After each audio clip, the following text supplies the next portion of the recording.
कहाँ पर थे हम लोग students? We were discussing the thickness of the respiratory membrane. In multicellular organism, it is around 5 nanometer, okay?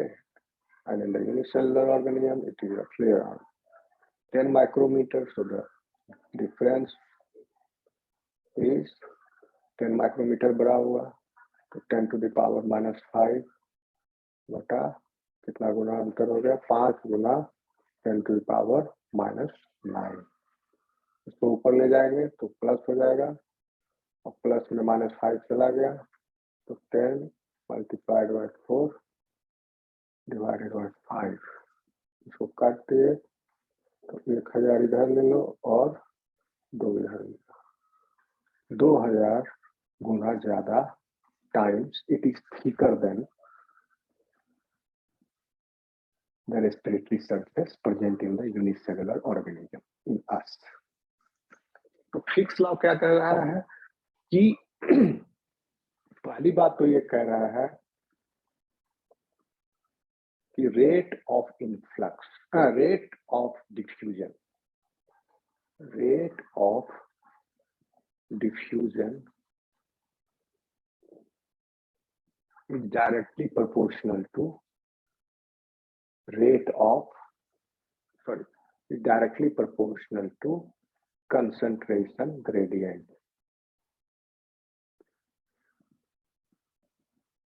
Gradient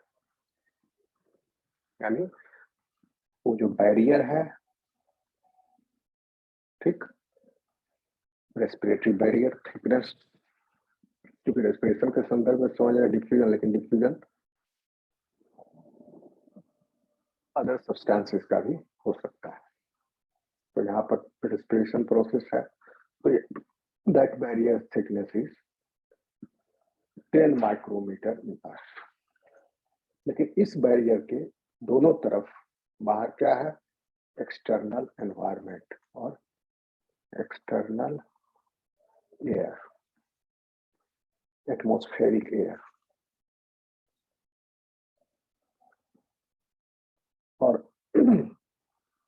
यानी बाहर में ये कहने का मतलब एयर सैक में जो एयर है, और फिर ब्लड कैपिलरीज में जब जाएगा ये डिफ्यूजन होकर, क्योंकि कंसंट्रेशन ग्रेडियंट होगा, क्योंकि टिश्यूज में ऑक्सीजन यूटिलाइज हो रहे हैं, ठीक है, हीमोग्लोबिन से डिसोसिएट होकर oxygen utilise in the tissue, और टिश्यू से फिर CO2 डिफ्यूज होकर फिर ब्लड में आया, कार्बोनिक एसिड बना, और फिर कार्बोनिक एसिड से CO2 डिफ्यूज होकर फिर चला जाता है एल्वियोलाई में, और उससे फिर बाहर हम लोग सांस को छोड़ देते हैं, CO2 को निकाल देते हैं.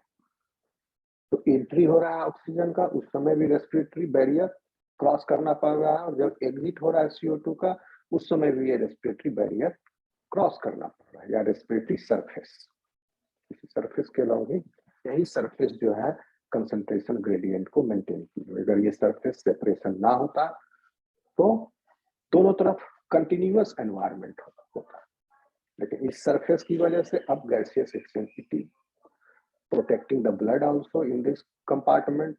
ओके, ब्लड का एक अलग कंपार्टमेंट है, फ्लो है, चैनल है पूरा, और एयर का अलग है. दोनों में कोई डायरेक्ट रिलेशन नहीं है, लेकिन इसके कुछ कंपोनेंट्स यहाँ डिफ्यूज होकर के आ सकते हैं, क्योंकि दोनों के बीच में कंसंट्रेशन का डिफरेंस है.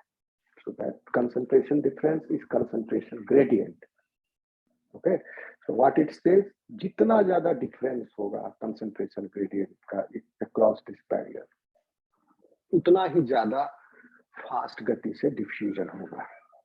कहने का मतलब अगर कोई पदार्थ 10 है इधर और 5 है इधर, कोई पदार्थ नहीं, कोई गैस है जिसका कोई मात्रा यूनिट समझ लो 10 यूनिट इधर है, 5 यूनिट इधर.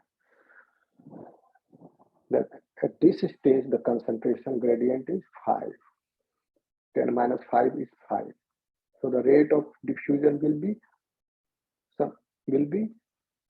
suppose if it is X, and after some time, 5 minutes, 5 minute के बाद अब ये concentration gradient हो गया मान लो K और 5 का मान लो, fast में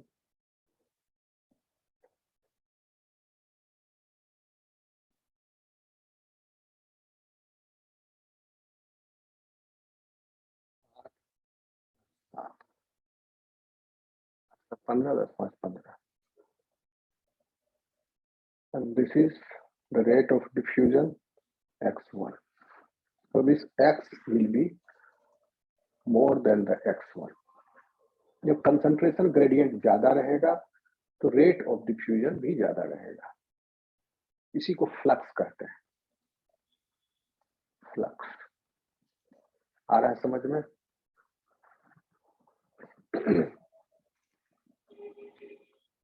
यस सर. एक बात हो गई. दूसरी बात ये क्या कह रहे हैं और ये बताएंगे लॉ को किसने दिया है.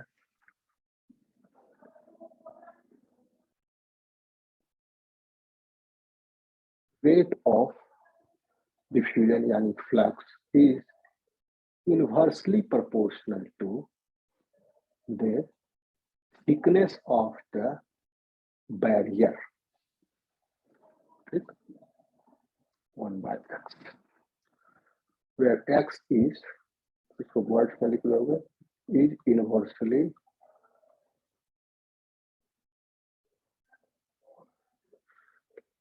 inversely proportional to the thickness of the barrier, diffusion barrier.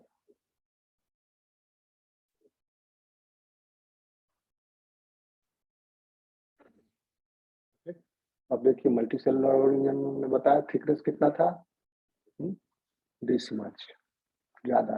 Unicellular में डिग्री ज्यादा. इसीलिए यूनिसेलुलर ऑर्गेनिज्म में सिंगल सेल ही, प्लाज्मा मेम्ब्रेन ही पूरा रेस्पिरेशन का कार्य संभाल लेता है. यहाँ एक तो पहली बात surface area to volume ratio is large, और दूसरा rate of influx is also, rate of diffusion is also large. Rate of influx में सीधा फ्लक्स बोला जाएगा. Flux is also large. दोनों से इसका रेस्पिरेटरी डिमांड फुलफिल हो जाता है.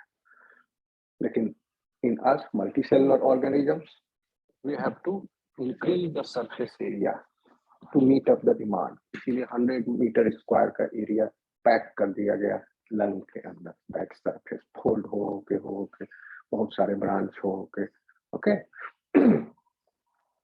और वो सब मिलके भले उसका थिकनेस जो है मोटा है, 2000 गुना ज्यादा मोटा है, लेकिन सरफेस एरिया बढ़ा करके हम डिमांड को मीट अप कर रहे हैं. So that 1:x inversely proportional. जितना थिकनेस, इनवर्सली प्रोपोर्शनल का मतलब हुआ थिकनेस ऑफ दिस बैरियर जितना ज्यादा होगा, यानी जिस बैरियर के अक्रॉस डिफ्यूजन होना है उस बैरियर की थिकनेस जितनी ज्यादा होगी उतनी ही कम गति होगी डिफ्यूजन की, उतना ही कम होगा फ्लक्स.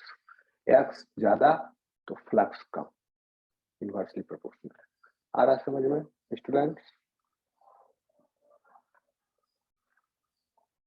Yes sir. तो आप दोनों को मिला दीजिए. अब क्या कहेंगे? फ्लक्स इज, फ्लक्स को डिनोट करते हैं जे से. तो जे इज, नहीं अभी इक्वल पर मत आओ. J is proportional to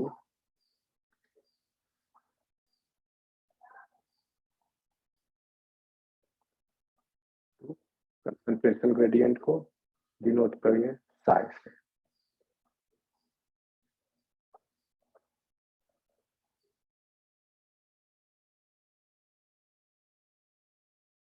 Sai बटा एक्स, where फिर लिखोगे where psi is equal to concentration gradient, x is equal to the thickness of the respiratory surface or diffusion barrier.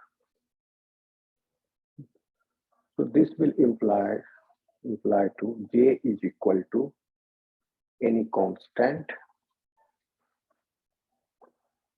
okay, and that constant is negative, then divided by psi बटा x।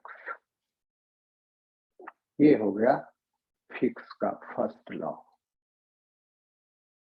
This is the fix law. अब यहां लिखोगे where, ये सब psi तो concentration gradient है, x thickness है, क्या एक्स्ट्रा आया d, j भी लिखो, डिफाइन करोगे, j इज द फ्लक्स और the rate of diffusion. Where D अभी तक नया अपीयर हुआ, डी है आपका diffusion coefficient.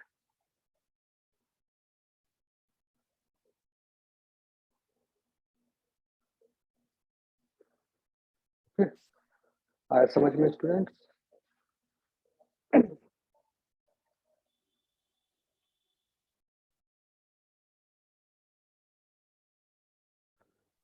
Yes, sir. This is the Fick's law for the diffusion. What it states that as the concentration gradient increases, rate of diffusion also increases. As the thickness of the diffusion barrier increases, rate of diffusion decreases. And now this diffusion coefficient depends on the type of solute. अगर oxygen का diffusion हो रहा है तो diffusion coefficient will be different, CO2 का diffusion हो रहा है, diffusion coefficient will be different. So it depends on the type of solute, temperature, pressure। Temperature pressure तो बॉडी का एक ही जैसा है, एक ही है, जब तो बीमार ना हो तो उसको कांस्टेंट मान के चलेंगे, टेम्परेचर प्रेशर। ओके, तो फिजिक्स का लॉ है तो ये सब भी डिटरमाइन कर रहा है। नेचर ऑफ सॉल्यूट, ओके, जिसका डिफ्यूजन हो रहा है, ओके, क्योंकि सॉल्यूट का मॉलिक्यूलर लेंथ, बॉन्ड का लेंथ वो कितना है, वो सब मिला के विस्कोसिटी, सरफेस टेंशन, ये सब इसमें समाहित हो जाता है। हाइड्रोफोबिसिटी इसमें डी के अंदर। So this is the diffusion coefficient. So what this law allows us? This law allows us to calculate this D. Okay. तो आप ये फिक्स लॉ जो है, सबसे पहले ये है क्यों फिक्स, इसका नाम क्यों पड़ा?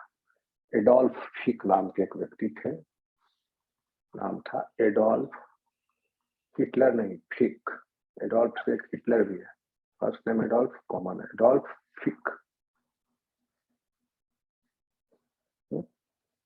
1855 में इन्होंने दिया था, 1855 में इन्होंने फिक्स लॉ ऑफ डिफ्यूजन इन्होंने दिया था, जहां पर उन्होंने डिस्क्राइब किया डिफ्यूजन को, ओके, पहली बार। And it has been given by this person Adolf Fick. तो उन्हीं के नाम पर ये फिक्स लॉ बना। इन्होंने ही कहा कि rate of diffusion is directly proportional to concentration gradient, 1855 में। Okay, so now this fixed law can be solved. This is the first law. इन्होंने ये फर्स्ट लॉ दिया। Second law is the derivative of this, ये same law ही है लेकिन उसमें other components included है, टेम्परेचर, प्रेशर, ये सब। तो and that is called as modified Fick's equation. तो आप बस इतना ही जान लो, फर्स्ट लॉ एक सिंपल फिक्स इक्वेशन है, J is equal to -D psi by x। Adolf Fick 1855 में इन्होंने फिक्स लॉ दिया, फर्स्ट लॉ। ओके, और फर्स्ट लॉ से ही this law can be used to derive the second law. Okay, तो देखिए first law भी जो है वो रिलेट करता है डिफ्यूजिव इनफ्लक्स से to the gradient of the concentration here, जो भी हम बताएंगे। It postulates the flux goes from the regions of high concentration, from high concentration to the low concentration। Diffusion तब तक होता रहता है जब तक बैरियर के अक्रॉस इक्विलिब्रियम मेंटेन ना हो। ऐसा नहीं हो कि इधर से इधर बढ़ते चला गया, इधर फिर घटते चला जाएगा। ये इतना बढ़ेगा कि दोनों तरफ बराबर बराबर कंसंट्रेशन ग्रेडियंट। जब तक इस बैरियर के दोनों तरफ या तो इधर ज्यादा हो इधर कम हो तो डिफ्यूजन इधर से इधर होगा, अगर इधर ज्यादा हो गया इधर कम हो गया किसी सब्सटेंस का तो डिफ्यूजन का डायरेक्शन उल्टा हो जाएगा। लेकिन ये दोनों ही डायरेक्शन में बैकवर्ड फॉरवर्ड किसी भी डायरेक्शन, जैसे ऑक्सीजन का जब एब्जॉर्प्शन हुआ, ऑक्सीजनेशन हुआ ब्लड का, तो कहाँ से गया? एल्वियोलर डक्ट से ऑक्सीजन गया ब्लड में, तो डायरेक्शन ऐसे सब। और फिर उसका डायरेक्शन उल्टा है किससे? CO2 जब एंट्री कर रहा है तो फिर उसका कंसंट्रेशन ग्रेडियंट उसी हिसाब से है, ब्लड में ज्यादा CO2 है और एल्वियोलाई में कम है, क्योंकि एटमॉस्फेयर में CO2 का परसेंटेज कितना है? 0.04%।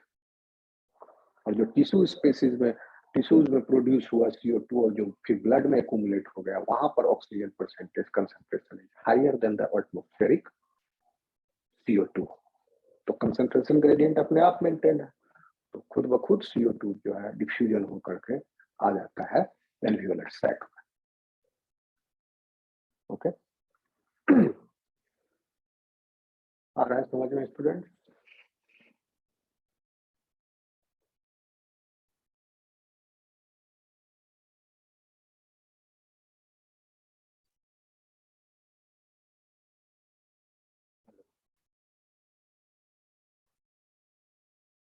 नो,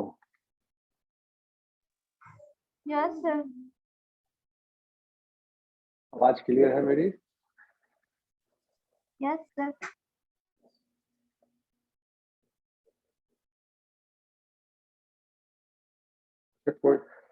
तो आप एक तरीके से और मैं समझाने की कोशिश करता हूँ कि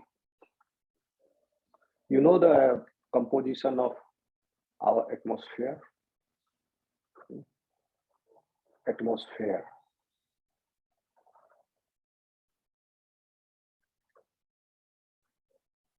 सबसे ज्यादा कौन सा गैस है एटमॉस्फेयर में?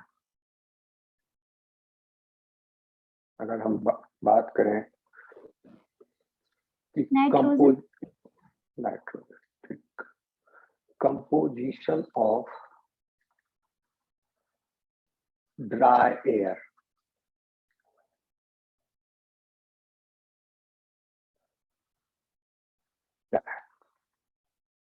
कहना पड़ेगा ड्राई एयर। अगर सिर्फ एयर बोलेंगे तो उसमें आर्द्रता, ह्यूमिडिटी, वाटर वेपर कह लो, वो इंक्लूड हो जाता है। और वाटर वेपर वेरिएबल है, एक स्थान से दूसरे स्थान पर ये अंतर है आर्द्रता की मात्रा। डेजर्ट में आर्द्रता बहुत कम है और जो फॉरेस्ट एरियाज हैं, ग्रीन एरियाज, वहां आर्द्रता की मात्रा ज्यादा है, मॉइस्चर ज्यादा है। आर्द्रता ज्यादा है, मॉइस्चर ज्यादा है, दैट मीन्स ह्यूमिडिटी ज्यादा है, दैट मीन्स वाटर वेपर ज्यादा है। Okay, in the air. और यही वाटर वेपर अगर सेचुरेट कर गया तो बादल बन के बरस गया। तो ये अलग अलग स्थानों पर अलग अलग है, लेकिन ऑक्सीजन, नाइट्रोजन, कार्बन डाइऑक्साइड, ये तो समान रूप से सभी जगह, चाहे डेजर्ट में हो चाहे फॉरेस्ट में हो। थोड़ा बहुत अंतर हो सकता है ऊंचाई का और एक लोकल एनवायरनमेंट का, क्योंकि जहाँ ऑक्सीजन प्रोड्यूस हो रहा है वहां थोड़ा फ्रेशनेस रहेगा, लेकिन अल्टीमेटली ये फिर सेचुरेट कर जाता है, वातावरण में घुल मिल जाता है। ओके, जैसे सारी नदियों का जल समुद्र में जाने के बावजूद पूरे समुद्र के जल की वृद्धि एक समान एक साथ होती है पूरे समुद्र में, उसी तरह ये हो रहा है। ओके, इसीलिए हमको कंपोजिशन ऑफ ड्राई एयर कहना पड़ेगा, नहीं तो आर्द्रता की मात्रा, और आर्द्रता की मात्रा वेरिएबल है तो वो अलग अलग है। वो 0 से 3% होता है एटमॉस्फेरिक एयर में ह्यूमिडिटी, वाटर वेपर। ठीक है, तो सिर्फ ड्राई एयर का अगर हम कंसीडर करें तो हमारे पास, आपको पता होगा कि वी हैव नाइट्रोजन। कौन कौन सा गैस है बताइए? ऑक्सीजन, ये सब मॉलिक्यूलर फॉर्म में है, N2O2, these are the main gases। Nitrogen कितना है?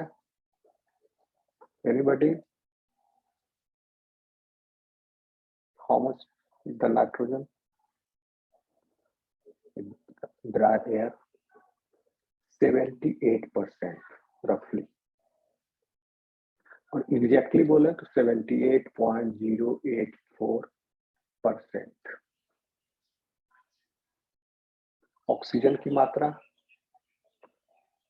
रफली 21%, और एग्जैक्टली बोले तो 20.946%।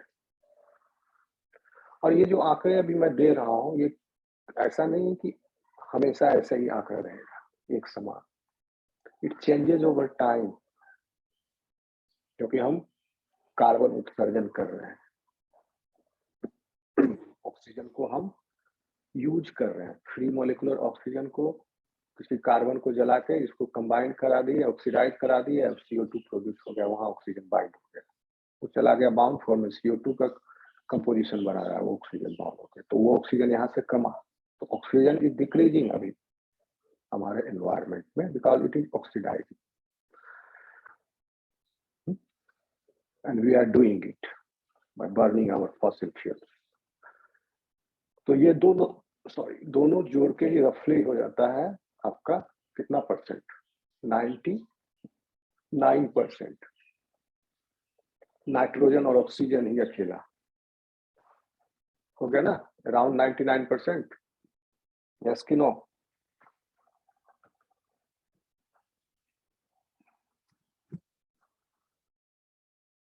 हेलो,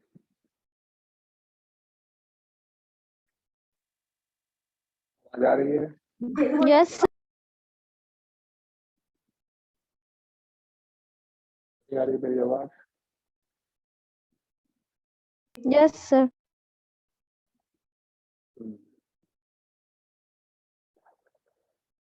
99% यही दोनों हो गए, नाइट्रोजन और ऑक्सीजन। और एक और गैस है जो कि जो बचा हुआ 1% है, उसका भी समझो कि आधा से भी ज्यादा है, आधा से ज्यादा भी 90% है, ऑलमोस्ट 90% से भी ज्यादा है। उस गैस का नाम है आर्गोन, एर्गोन गैस, एर्गोन, आर्गोन, AR। ये AR है, 1% जो बच गया, इस 1% में भी 93.4% आर्गोन है। तो समझो ये आर्गोन का परसेंटेज एटमॉस्फेयर में फिर हो गया आपका कितना? इसका 1% का 93.4% है, यानी 100 से भागा दे तो 0.934%। This is argon. अब ये तीनों गैस जोड़ लो तो हो गया 99 पॉइंट लगभग 93%। तो these are the major gases, major gases or the major components of our atmosphere। तीन गैस मिला के। अब सोचो कि रेस्ट जो बच गया 0.07%, इसमें कई सारे गैसेज हैं, जो सबसे नाम आप सुनते हो CO2, वो है, नियोन है, हीलियम है, मीथेन है,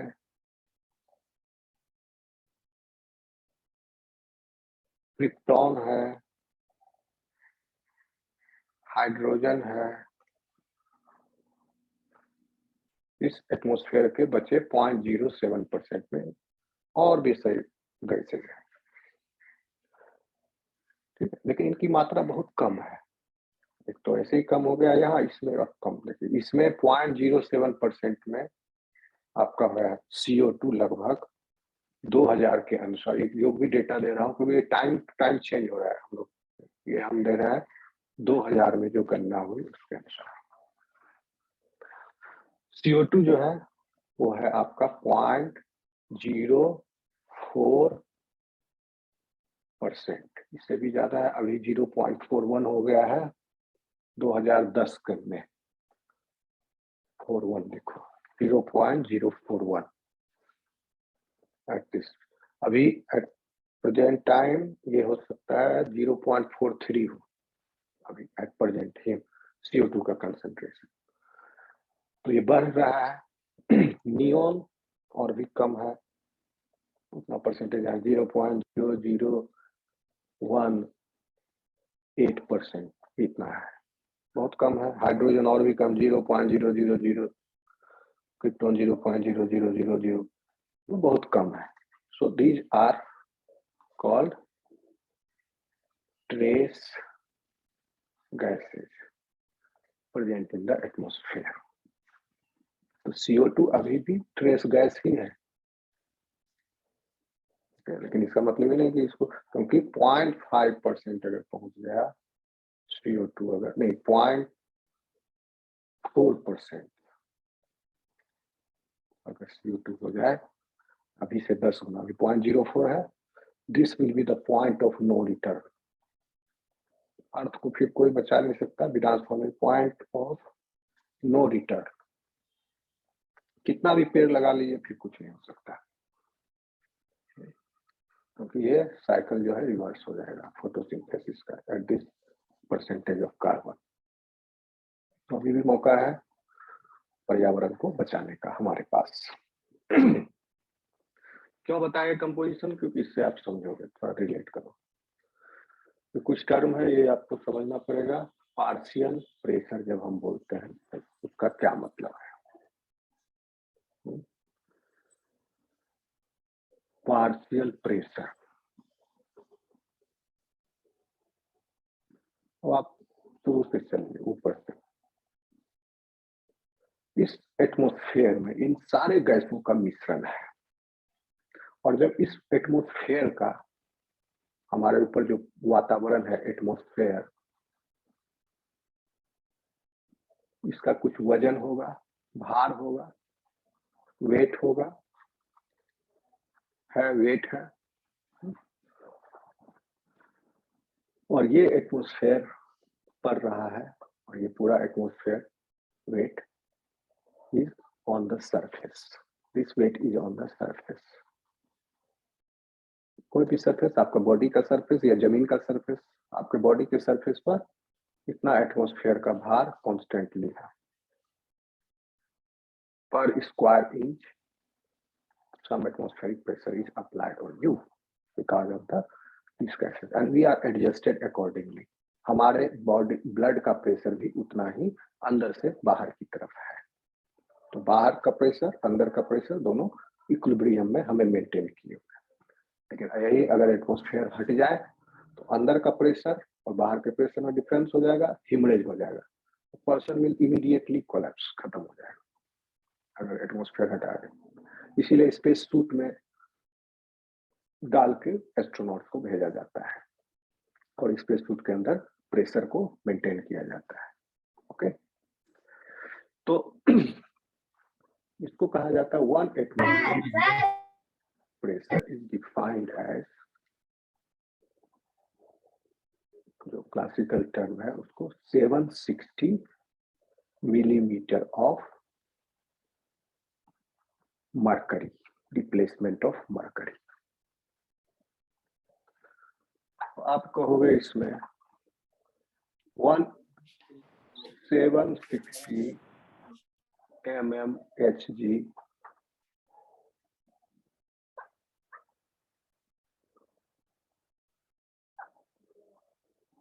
of Hg is equal to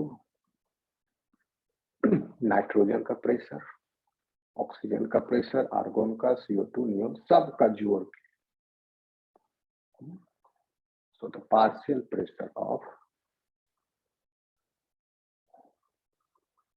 N2 plus partial pressure of, because this is the total pressure. Atmospheric pressure is the, consider this as the total pressure of the atmosphere. Total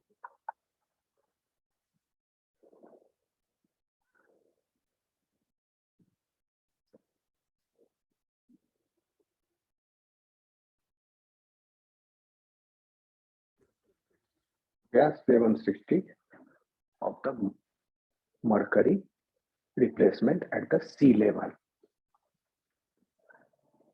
is equal to, और अगर nitrogen की वजह से कितना है उस इसमें pressure, partial pressure nitrogen का कितना होगा, तो PN2 partial pressure of nitrogen, पार्स स्मॉल p होता है, कैपिटल P नहीं, ठीक है। पार्शियल प्रेशर को कैपिटल P से बड़ा वाला प्रेशर,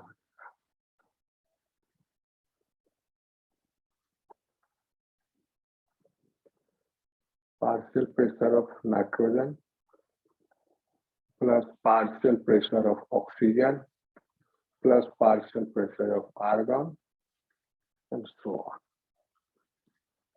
n तक सबका जोड़ दिए तब जाके होगा ये टोटल प्रेशर, और टोटल प्रेशर है 760. Now you can easily calculate the partial pressure of oxygen, nitrogen. How? It's 760 mm of Hg is equal to nitrogen कितना है 78%, तो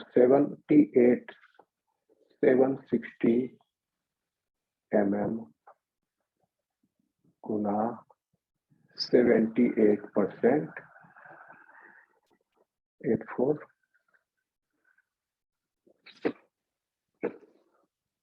बटा 100,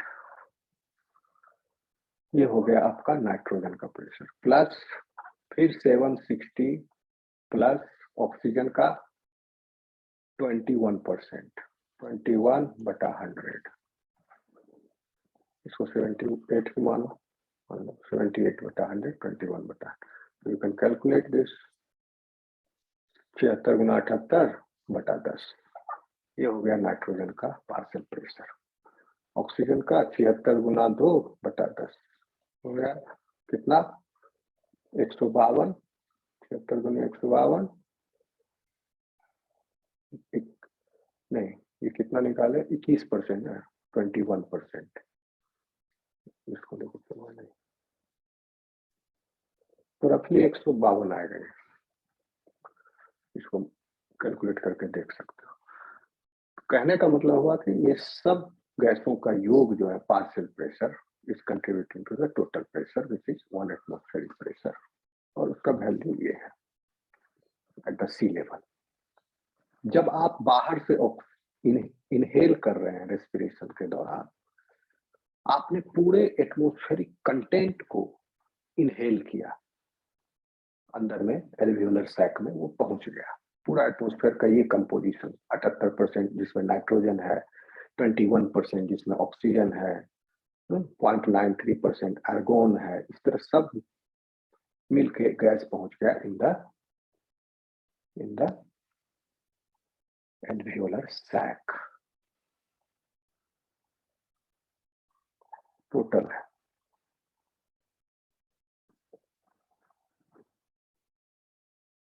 अब यहाँ पर डिफ्यूजन होगा उन गैसेस का, नाइट्रोजन का डिफ्यूजन रोक दिया जाता है बाय सम अदर मैकेनिज्म, सिर्फ ऑक्सीजन और कार्बन डाइऑक्साइड अलाउड है to pass through this barrier, diffusion barrier. Okay, so now compare the partial pressure of oxygen present here. You have calculated it, कितना आएगा, ये जो वैल्यू आया, so that value is always, this value is much higher than the value of a partial pressure value of oxygen present in the deoxygenated blood. Deoxygenated blood में partial pressure of the oxygen is much lower than the partial pressure of the oxygen present in this alveolar sac, and because of this difference in the partial pressure, there is a concentration gradient, and this concentration gradient allows the diffusion to take place. Okay, and vice versa also happens. जब CO2 आया तो CO2 यहाँ ज्यादा मात्रा में है in the blood, और बाहर CO2 तो 0.4% है, तो 760 का हो गया 0.04 बटा 100, ये पार्शियल प्रेशर ऑफ CO2 का हो गया। कहां पर? इन द एल्वियोलर सैक, 76 गुना 4, 6 चौका 24, 4 बाकी है 2, 28 और 30, 304 आया। अब इसमें आप 1 डेसिमल यहाँ ले जाइए और 2 डेसिमल यहाँ। 0.304, 0.3 mm of Hg है। This is the partial pressure of CO2 in the alveolar sac, and it is much lower than the partial pressure of CO2 present in the blood. So CO2 easily diffuse across this barrier, this respiratory surface, and it comes out in the direction of from the higher concentration to the lower concentration. So the lower concentration is the region where the lower partial pressure is there of CO2, and that one is the alveolar sac. So CO2 comes out automatically. Okay और जब oxygen in किया तो इसका उल्टा procedure पर समझ गया? Have you understood this?